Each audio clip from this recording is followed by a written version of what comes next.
শুভ দুপুর বন্ধুরা, প্রত্যেক দিনের মতো রান্নার দিকে চলে আসছি। রান্না হওয়ার পথেই দেখো কি রান্না করলাম বন্ধুরা। তো দেখো এখানে ফুলকপি ভাজা করলাম, এখানে মটরের ডাল করলাম বন্ধুরা মূলা দিয়ে, আর এখানে হচ্ছে ফুলকপির ডাঁটা আলু বেগুন দিয়ে চচ্চড়ি, আর এখানে হচ্ছে বন্ধুরা লেবু গাজর শসা সব কেটে রাখছি, খাবো।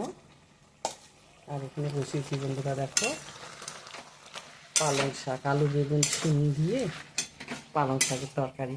এটাও হয়ে আসছে, নামাবো এখন। নামাই গরম গরম খাওয়া দাওয়া দাওয়া দিব, নিজেও খাবো, তোমরাও সবাই খাওয়া দাওয়া খাও।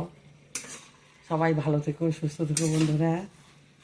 আর এই যে 2 পিস মাছ আছে, আজকে আর ঝোল করলাম না, ভাজাই খাবো। আর একটু গরম করে ভেজে রাখলাম কালকের মাছ।